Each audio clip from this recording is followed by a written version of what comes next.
I'm going to cover 9 points of preliminary due diligence that I take a look at when I'm looking at an online business that is for sale. This specifically applies to right after I've made the inquiry on the business and the broker, or whoever's listing the business for sale, in some cases it might be the owner, has replied back and given me the name of the business. And now I want to do a little bit of due diligence to figure out if this business is really worth something and if it's something that I should look further into. So now, just to give you a bit of background on myself before we jump into it, I've been in the online business space for 13 years, going back to 2009 when I started an e-commerce business online that I ultimately sold in 2012, a few years later. In between now and then, I've bought and sold or flipped 3 content websites. And for the last few years, I've been heavy into the online lead generation space, generating leads in high value, high volume verticals like financial services and insurance types of products. So I've got a lot of experience here. And well, right now I'd like to pick up another online business. So I've been shopping online businesses pretty hard. Let's just start off with kind of giving our example website here, and the website we're going to use to kind of go through this whole process, because we need to have an example website here.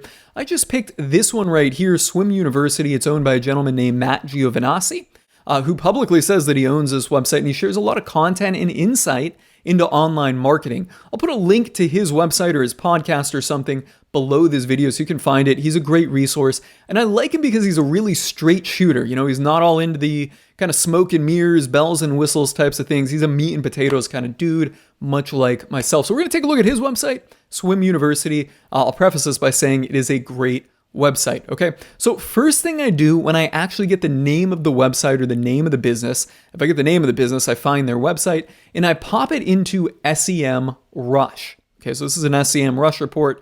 I've got a paid subscription to this. I think you need a paid subscription to do or look at most of the reports I'm looking at here. If you're in the online business world, it's $100 a month and it's very well worth it. You get a lot of data and resource, particularly if you're doing SEO or pay-per-click or anything like that.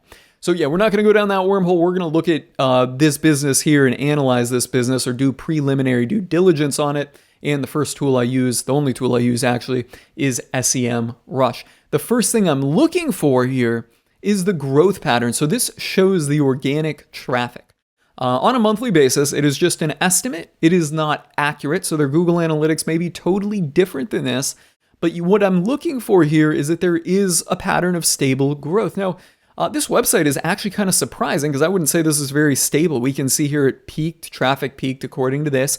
Maybe it's different in Google Analytics, but usually this follows a pretty true trend, right? It may not have been 571,000 visitors. Usually it's a little bit higher, but the up and down trend is generally about the same. But it's not very stable. Came down, came up, came down, came up. That was kind of surprising. But now if we go back here, we can see for their all-time data, going back to when they basically had no visitors or, very few, it took about 8 years for them to reach the peak. So that's pretty good. If you see the peak of traffic, going from like nothing to a ton in a year or two, that's a red flag here. I'm not going to I wouldn't discredit any business that had this, kind of instability recently in traffic.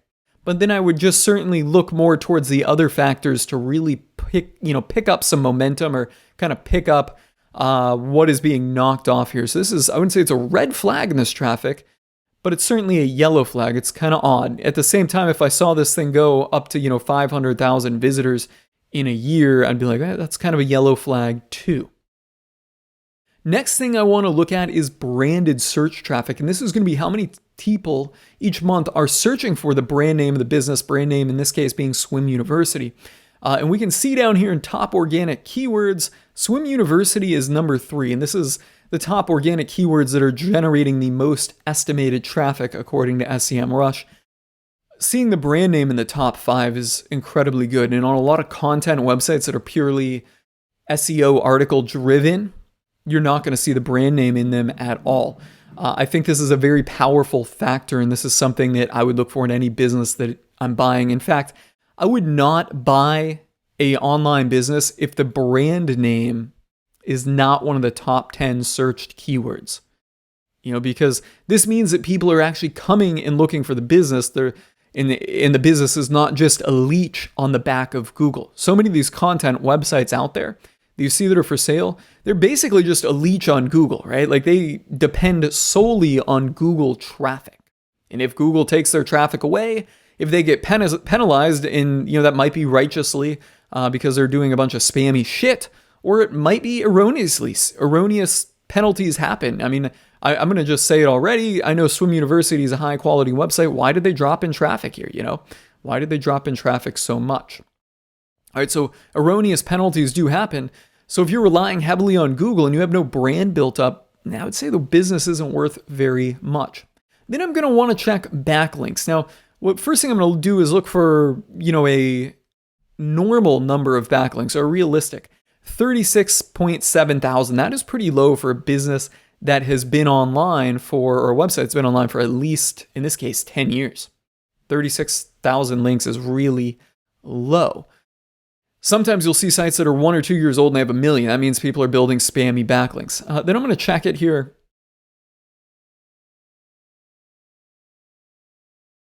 And see where the backlinks are coming from. Right? This can give you a little bit of insight, but it can be difficult to look at, because even on this website, you're seeing, 2-10.com. That's not a real website. Pool Surgeon, that's a good one. Agent.sg, some kind of spam shit.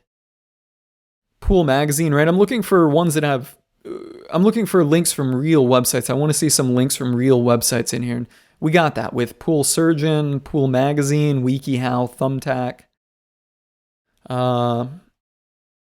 Let's see if we got any other good ones popping up in here. Another Pool Magazine. Pleatco, I don't know what this is, but I think this is probably a company that makes water filters.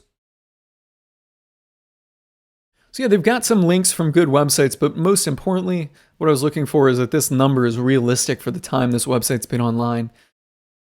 What I would do if I wasn't knowing what to expect is I would compare this to another well-branded site in the space and see how many links they have, over a period of time. But if you're seeing sites that have tens of thousands of these or millions, they've only been around a year or two, that's probably a red flag. Here you can see that they're only picking up 3.6 thousand links a year, right? If we did this divided by 10, that's all that's the average number of links that they're picking up per year. And this is a very good site. So maybe you should keep that as a benchmark. I would probably say, prior to doing that math, I probably would have considered about 10,000 links a year a normal link velocity. Next up, we want to check and see what the site has been in the past. And for that, we're going to use Wayback Machine. And what we want to check and make sure is that the site hasn't substantially changed in content, or that it wasn't, owned and used by someone else for something different. Now, I'm just going to go here. I already went here and picked a time in 2012. It was actually not this date, so it might be a little different than what I'm expecting, but I don't think it'll be materially different. We want to see that the site has been largely the same in content and topic for this whole time. Now, first thing I notice is that this logo, the logo from 2012, should I say 10 years ago, is still the same as it is today, okay? So this website has been the same for 10 years in terms of topic. Pool letter, newsletter type of thing, newsletter for pools. We had information on various pool things. It seems like, back it was just a pool content website. What I would be looking for here that would seem hugely red flags if this website came back and was for like a local pool business 10 years ago. And that would mean that somebody picked up an age domain somewhere that was from somebody that was owned by somebody else in the past, and they've subsequently built their content website on it. And as you see a lot of this coming up today with a company called Odyss, O-D-Y-S-S. I think that's how you spell their name. And I consider that completely spammy. That's like the link wheel of 2012. That is the link wheel of 2022. It will get you up there, but it'll get you up to the top of search engines very fast, building a website on an age domain, but I don't think it's going to be sustainable. In this case, Swim University has done, or has been the same website largely since at least 2012, 10 years now. So the big thing is, like I said, you want to make sure that it hasn't radically changed or been built on an age domain. Next up, I want to look at the quality of content. Like, is this high value content, or is this just rehashed bullshit that any SEO outsourced writer could write? So when we look at it here, we'll look at their pool care guides, pool cleaning 101, Pool volume calculator. I like this. This is a tool. It's going to be a calculator. How to vacuum your pool super quick. The pages look good. They don't look like your traditional blog posts. They've got video content in here. If we read it, I'm not going to go through and read articles with you guys, but I know if we read it, you could tell that it was coming from somebody that clearly had experience with all of this stuff. This is a calculator. This is a tool. I like that. There's probably a lot of people searching for pool volume calculator. I'd say the content is pretty good. More video here. And, well, more video. Nice custom graphic that they've clearly got on it. More custom graphics. So yeah, a lot of good high quality content on this website. Next up, I want to check for diversification of traffic, right? Like, I would want to see, is all of this traffic coming from Google itself? Now, the branded search is one key aspect of it because, you know, if people are actually searching for the brand, that's not so much reliant on Google. If Google dies, there will be another search engine that replaces it or another platform. And subsequently, people are probably already searching for this brand on other platforms. So this is a good point here. But what I would want to see is traffic coming from, in this case, probably social platforms. If it's a paid advertising business or a business that's heavily driven by paid advertising, you'd want to make sure that it's getting traffic from multiple paid advertising platforms. Down here, we can see at the bottom, they've got a Pinterest, they've got Facebook, they got Twitter. I'm going to skip Twitter because I really don't pay much attention to that, although maybe that's a huge opportunity. And then YouTube. So Facebook has clearly been active with regular posts. They've got 18,503 people like it. Gets a few likes on the post. It's really hard to get organic engagement on Facebook. Facebook for pages really limits that because they want you to pay for ads. But yeah, they're certainly getting some traffic, a little bit from Facebook. Pinterest could be a big generator. 17,000 followers, 1.2 million monthly views. So Pinterest is probably a big generator. No, yeah, they're creating a lot of stuff on here. Pool enclosures. Oh, hey, I actually owned a pool enclosure business. That was a home service business I started in 2012, grew it rapidly through digital marketing. I sold the business in 2020. Yeah, that would be my largest business exit. Pool enclosures. Yeah. I'll have to check that out. But yeah, it seems like they're getting some traffic from Pinterest, which is good. And then there's YouTube. They do a lot of YouTube videos. Again, high quality content. 130,000 subscribers are getting a lot of views on here. So certainly getting some traffic from YouTube. So their traffic diversification is just awesome. And with this, and I was kind of wrapping it into it, social engagement, because a lot of businesses will have a lot of content out there on social, but they're not getting any social engagement. So therefore, it's really not worth anything. They're clearly getting social engagement. We saw that with the 1.2 million views on Pinterest. I don't know much about how Pinterest works. Facebook, social engagement, and that says about a normal amount for the number of followers that they have, and they don't have any fake followers. I'm saying that because if they had fake followers, this count would be way, way higher. A lot of times you'll see pages that'll have like 10,000 followers on Facebook. They post something, nobody likes it. Fake. Yeah. In YouTube views, really hard to fake. 507,000 on this thing. This is doing pretty freaking good. Next up, diversification of monetization. In other words, are they just making money on Amazon affiliate or are they making money in other ways? You don't want to be reliant on one monetization source to have a stable, time-tested business. So we go to Swim University, we can clearly see they've got in-content links to Amazon. Let's just see. Amazon. Okay, they've got a lot of Amazon links in there. What is this? Click to learn more. Products.swimuniversity.com. All right, so they've got video courses.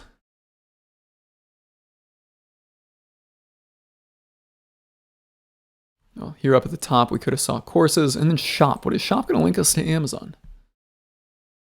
There's their courses. So right, they've got monetization coming in through digital products like courses. They've got quite a few of them. I mean, was that like 7 or 6 of them? And then shop, they've got their own branded products. So this is nifty. So they're selling products as well. So they've got three channels of monetization. They've got Amazon, they've got courses, digital products, and they've got physical products. They're doing very, very good here. They're very diversified. You don't want to end up in a business that is heavily reliant on one thing like Amazon affiliate. Quite frankly, I don't believe Amazon still needs their affiliate program anymore. Like, I think if Amazon just axed their Amazon affiliate program, they wouldn't even notice a dip in their revenue. Like, shit would just go on. And I'm sure there's a whole team at Amazon that's probably looking at this and probably getting ready to pull this off at any minute. I know in early 2020, when COVID rolled out, Amazon basically just cut everything by a half or three quarters, or cut their payout percentage by a half or three quarters for pretty much all categories. So if you had an Amazon affiliate site that was making $100,000 a month on Amazon affiliate, boom, you bought it, and then the next week Amazon cut their affiliate commissions. Now your site's only making $50,000, but you paid a valuation based on that $100,000. That would be a big stab in the chest. You really want to make sure that the website has other channels of monetization, or maybe you can add them, which brings me to my final point. What can you do to grow the business? I think in the online business space, it would be foolish to say, hey, I'm just going to buy a business and just ride the profit trend.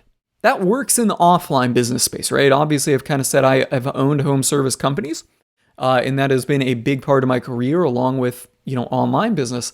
In the offline space, you can buy a plumbing company and all you got to do is answer the phone, show up when you're scheduled, fix the plumbing issue, maybe sell a little bit more, make the customer happy, whatever it takes to do that.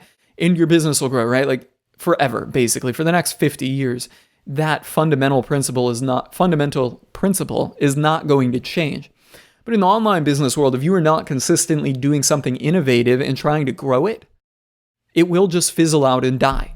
Like, that's just the way it changed. It's the way things change now, and they change fast. Like in 2 years, your business model can be totally changed. So you need to have a way or a plan. You need to look at the business right off of the bat and say, all right, what am I going to do to grow it, right? So maybe you're looking at a website like Swim University, and they're all, generating money on Amazon affiliate. Well, then you got to look at it and say, okay, can I add a digital product? Can I private label some products? Can we perform a service remotely and electronically? Things like that. What can you really do to add value or add revenue streams to the business or add value, right? Maybe you're going to buy Swim University, okay, and you are really good at ads. This would certainly be my forte.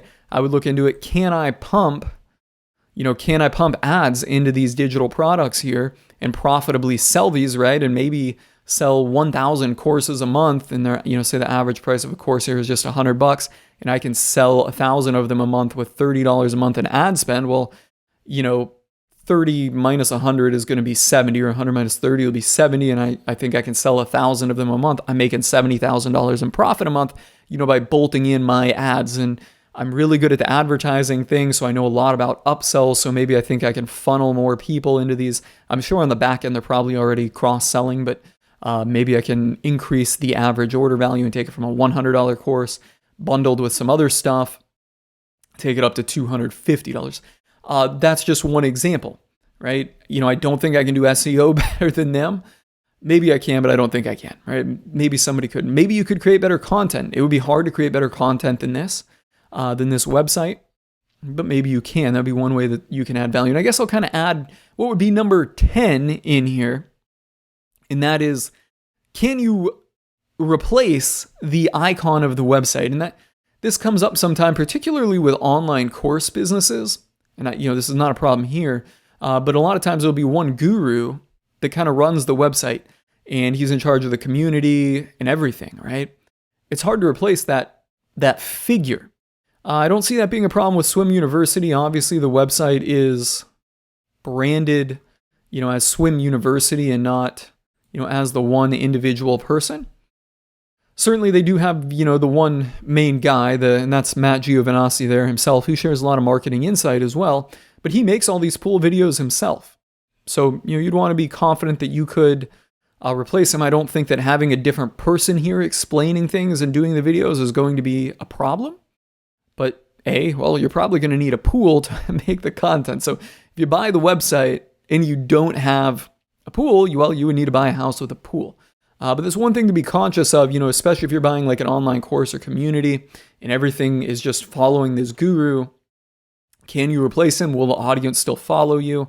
And what is that guru going to do once he sells the business? Is he going to, jump into a very similar vertical, try and dance around his non-compete agreement? That's something else to consider.